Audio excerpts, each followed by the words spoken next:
Buenos días, amigos de Sabidu y Paz.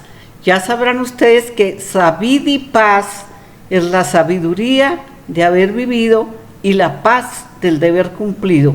Represento a toda la población mayor de este país y del mundo que quiera vernos. Hoy quiero ponerlos en contacto con el discurso del presidente Gustavo Petro en la inauguración de la COP16.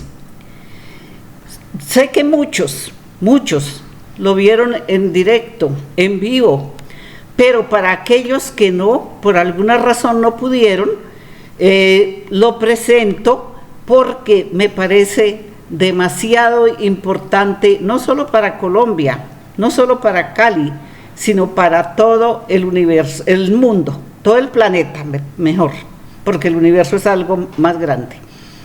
Bueno, también quiero destacar las palabras del secretario general de la OEA, el señor Guterres, muy asertivas y muy contentos de recibir las noticias que nos da. Entonces, pasemos a estos dos discursos. Ya vendrán otros, el representante de la China, pero ya lo veremos en otro programa. Muchas gracias y miremos los discursos de los dos representantes mundiales que están comprometidos con el planeta. Un saludo muy especial a las delegaciones de los 196 países asistentes, embajadoras, embajadores, jefes de misiones diplomáticas y representantes de los organismos internacionales acreditados ante el gobierno de Colombia y la Organización de las Naciones Unidas. Ministro de Ecología y Medio Ambiente de la República Popular China y presidente de la COP15, Juan Runqiu. Vicepresidenta de la República de Colombia y ministra de Igualdad y Equidad, Francia Elena Márquez Mina y su distinguida familia. Gobernadora del Departamento del Valle del Cauca, Dilian Francisca Toro. Alcalde de la ciudad de Santiago de Cali, Alejandro Eder y su esposa Taliana.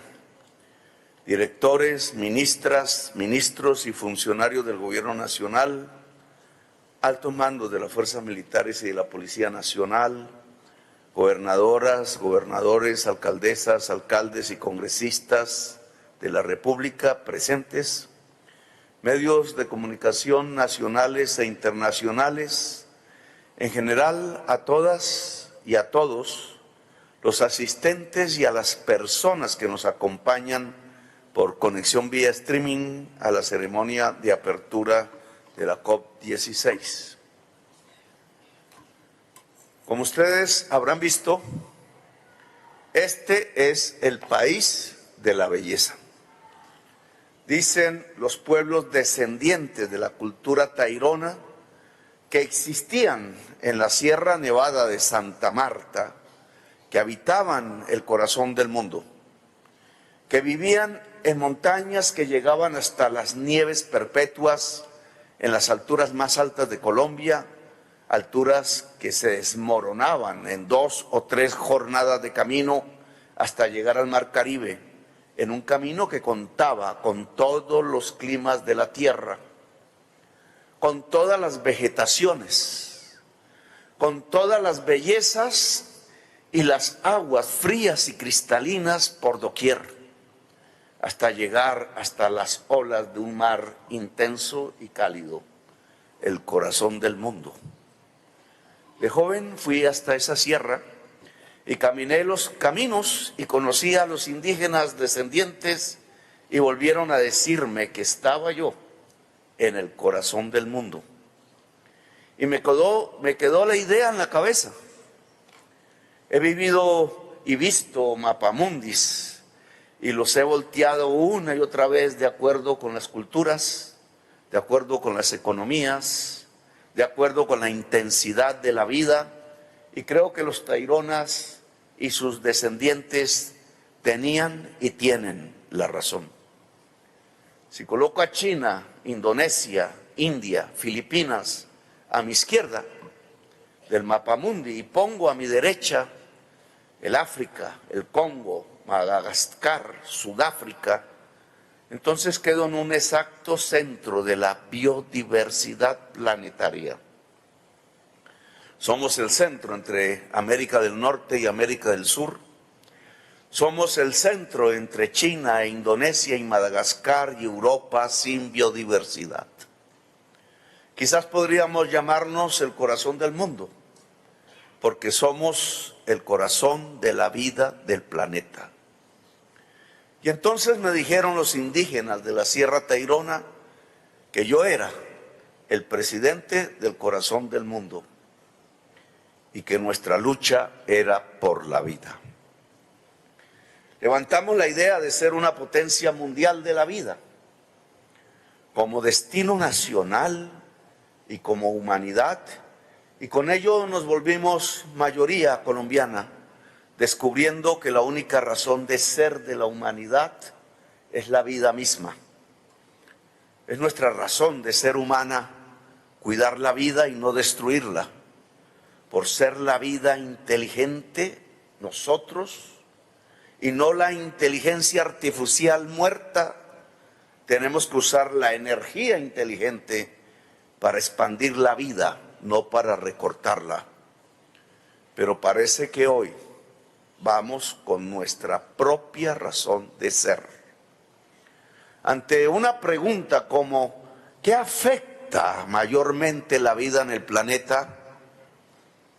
No tenemos que decir nada más que nosotros mismos, la humanidad. Hoy aparece una realidad fantasmal y algo mentirosa. Pareciera existir una humanidad contraria a la vida. Mentirosa porque una humanidad contra la vida es también una humanidad contra la humanidad.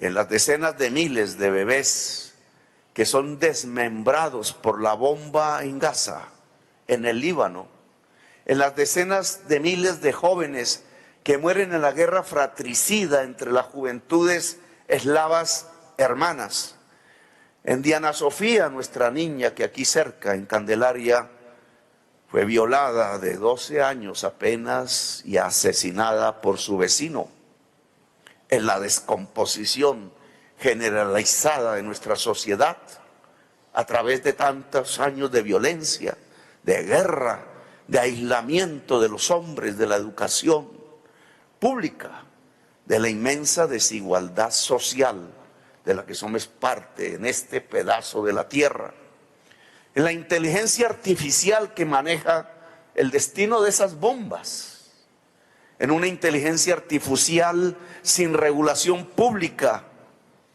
que genera enormes productividades casi sin el ser humano y sin una renta ciudadana para quien sale despedido del trabajo. En la expansión de una inteligencia artificial con cantidad de energía aplicada a la información, tratando de apropiarse del intelecto general de la humanidad, en esa inteligencia artificial que puede generar una virtualidad de felicidad en medio de la barbarie y las ciudades y la cultura y las vidas destruidas, se empoderan los instrumentos anticulturales y materiales del comienzo, del final de la vida y de la humanidad. Todos sabemos que la inteligencia artificial se expande sin regulación alguna, humana, sin una regulación construida, pública, racional y colectivamente por todos los pueblos del mundo. Una inteligencia artificial que hoy utiliza energías sucias y fósiles, como el carbón, el petróleo y el gas. Cuando la inteligencia artificial se articula al petróleo, al carbón y al gas, se articula el colapso climático con la inteligencia artificial y se produce el Armagedón. desempleo en masa universal, ganancias sin recorderis históricos en el pasado, destrucción del clima y separación del ser humano de la realidad constituyen los condimentos del final de la vida. Pero no es la humanidad la culpable. Sería una falsedad ideológica, una realidad deformada y fantasmagórica decir lo que no es cierto. Quienes son los dueños de la inteligencia artificial y quienes desencadenan el colapso climático son los mismos. Son algunos ricos megapoderosos de la tierra que hoy sueñan ser dueños de redes y de inteligencia sin vida, escaparse a Marte en sus naves de ensueño mientras dejan sus culpas en la tierra destruida. La riqueza del mundo hoy se ha concentrado en el 1% de la población del planeta. La riqueza del mundo se mide hoy en dólares y en CO2 equivalente. Dólares y CO2 equivalente se han vuelto sinónimos desde hace 2 siglos. Entre más rico es un ser humano o una sociedad en medio de nuestro actual modo de producir, más CO2 arroja a la atmósfera, más la ensucia, porque más carbono consume. El modo de producción de hoy es uno de consumo cada vez más grande de carbono y de expulsión cada vez mayor de CO2, el gas del calentamiento mundial. La acumulación de capital, el crecimiento cada vez mayor de la ganancia conlleva automáticamente al final de la vida, si su impulso lo genera el petróleo, el carbón y el gas. El carbono, que paradójicamente es también el elemento químico fundamental de lo orgánico, de lo vivo, es base de la muerte generalizada. Se trata que el capital y la ganancia han roto un equilibrio delicado, pero fundamental de la existencia, el clima. En cierta forma, la codicia móvil de la ganancia está a punto de destruir la vida. Esta contradicción antagónica hoy debe ser analizada, ya no solo por la ciencia, por la teoría económica, sino por la cultura y la política. Cultura y política son el movimiento intenso de la sociedad y sus partes. Es el movimiento rápido de la humanidad. Una movilidad que se tiene que mover rápido, muy rápido, para frenar la acumulación del capital o para llevar el capital de manera obligada a la descarbonización. Ilusos los que piensan en los foros mundiales como este, que el mercado libre podrá llevar a la maximización del bienestar y que llevará a los seres humanos a ser portadores de la vida. Ilusos los que creen que con mirar hacia arriba, con no mirar hacia arriba o hundir la cabeza bajo la tierra, pasarán los hechos sin afectarle. Ilusos los que niegan que ha comenzado la extinción de la biodiversidad y de la vida. Detener la acumulación del capital portador de los espectros de la muerte nos obliga a hacer una revolución mundial de la humanidad. La bandera revolucionaria hoy se llama vida. Llevar obligadamente el capital a la descarbonización implica también una revolución, porque hay que salir de manera inmediata de la época neoliberal, del neoliberalismo en todas sus letras. Ese es el cambio integral de paradigma que se impone para mantener la vida y la humanidad en el planeta. La libertad del mercado no lleva a la maximización del bienestar. La libertad mercantil que pregonan y gritan lleva a la máxima esclavitud. Lleva la vida a atarla a las cadenas. La vida misma es condenada a desaparecer. Para obtener un mercado no mortífero hay que regularlo. Se necesita de un poder público fuerte y global, una juntanza de la humanidad. Quienes gritan libertad hoy son esclavistas que llevan el ser humano y los seres vivos al mercado para su venta. El comprador es un espectro de la muerte. Para gritar libertad, de verdad, libertad, hay que liberar la vida de sus espectros. Una vida que no se encadena, que no se arrodilla, que no se vende, que no se deja explotar. Necesitamos cambiar las finanzas mundiales. Es el tema de este foro. Hoy están ligadas a la codicia, es decir, a la muerte. ¿Quién dijo que la vida planetaria se pone a salvo a través de proyectos bancables?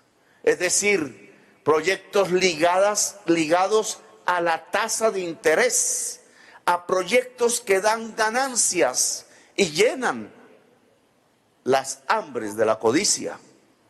Por aquí, ligar la superación de la crisis climática o la regulación de la inteligencia artificial a la codicia solo nos lleva al abismo. Es fundamental hoy cambiar deuda por acción climática. No puede existir el riesgo como criterio de medida de la tasa de interés, ni así tasar los préstamos. Rebajar el riesgo en la deuda del tercer mundo es hoy sustancial, vital.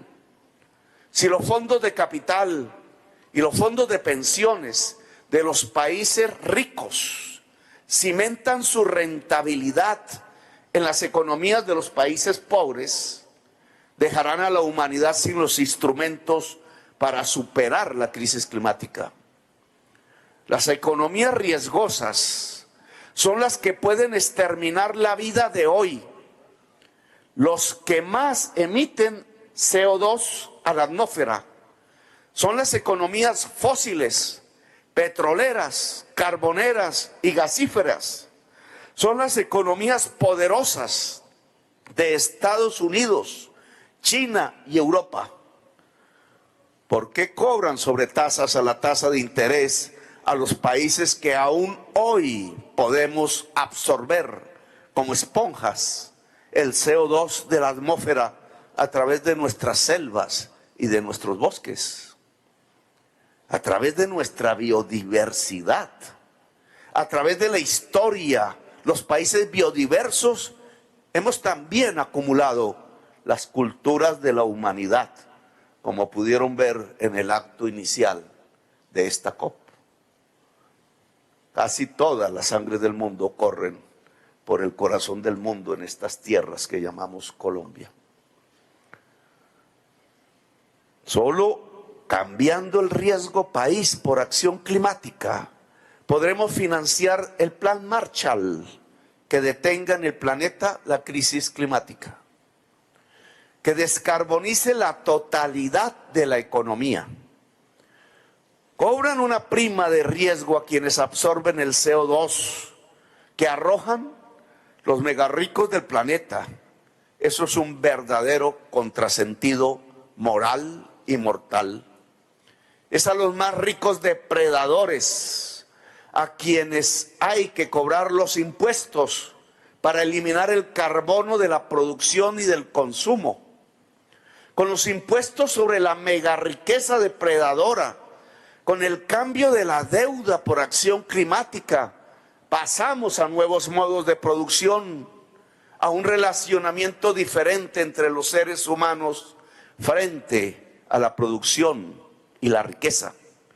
a una manera diferente de concebir y experimentar la riqueza, que se basa ya no en las energías fósiles de la muerte, sino en las limpias que necesitan más del sentir que del tener, más de la acumulación de la cultura que de las cosas. En este movimiento rápido de la humanidad vital, creo que el puesto de mando, la primera línea de la vida, corresponde a la mujer joven, a la que quiere parir o está pariendo la vida, a la que sin quererlo se siente generadora de la vida, así no quiera parir. Creo que esa juventud debe pasar al frente hoy, llevada de la mano femenina. Nosotros, los guerreros de antes, solo debemos seguir su flecha lanzada al firmamento. Quizás la más grande batalla está por comenzar. Ya no es una batalla por botines, por esclavos o conquistas de tierras y de pueblos. Es la gran batalla de la vida, de la que Colombia quiere hacerse parte, porque este es el corazón del mundo, el país de la belleza.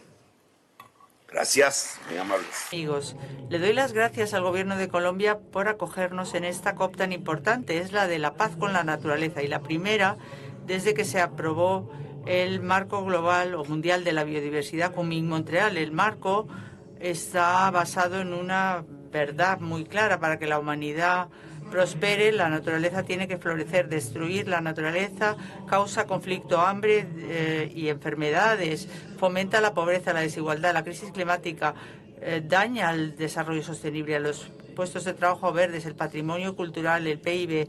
Si los servicios de la naturaleza se vienen abajo, como la polinización o el agua limpia, entonces la economía mundial va a perder millones y millones de dólares al año. Los pobres van a ser los que más sufran. El marco global de la biodiversidad promete restablecer unas relaciones sanas con la salud y sus ecosistemas, pero no estamos bien encaminados. Su tarea en la COP es pasar de la palabra a la acción.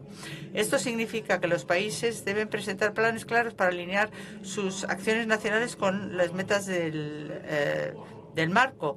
Tenemos que ponernos de acuerdo en un marco de seguimiento y de transparencia, y tenemos que cumplir con las promesas de financiación y acelerar el apoyo a los países en vías de desarrollo. Tenemos que marcharnos de Cali con una inversión considerable en el Fondo Mundial de la Biodiversidad, el Marco Global de la Biodiversidad, y tiene que haber compromisos también para recabar otras fuentes de financiación pública y privada.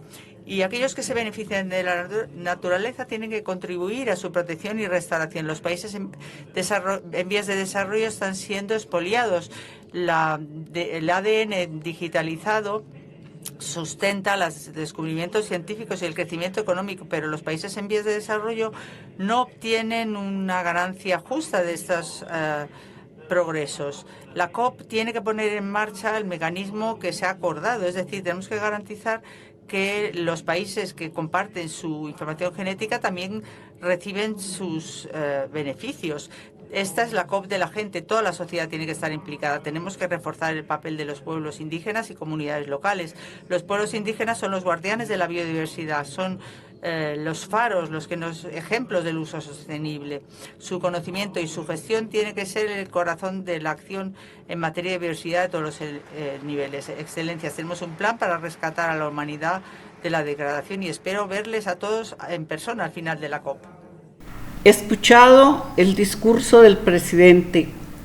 Quiero anotar que él ya hace rato, desde que empezó su gobierno, está trabajando por la biodiversidad y por el planeta. Nada más ha enviado una notificación en el sentido de que el gobierno va a comprar la cosecha de coca de los campesinos del Plateado. Y esto quiero explicarlo en el sentido de que es una buena cosa, porque estos campesinos tienen que, entre tanto, comer, vivir con sus familias, de tal manera que no se les puede quitar el cultivo de coca sin que haya algo que reemplazarlo. De tal manera que a mí me parece muy bien, y creo que si la sociedad, la gente piensa esto, piense cada uno que fuera ustedes, no pueden llegar a arrasarle sus cultivos sin tener de qué vivir, qué comer sobre todo. De tal manera que de eso hablaremos en otro programa ya de una manera más larga, pero quiero señalar que el Gustavo Petro hace rato que empezó a trabajar por la biodiversidad. A los amigos de La Calera, un abrazo, soy Sabidi Paz, y por favor estén pendientes porque el próximo programa es para ustedes. Vamos a salvar el pueblo de La Calera.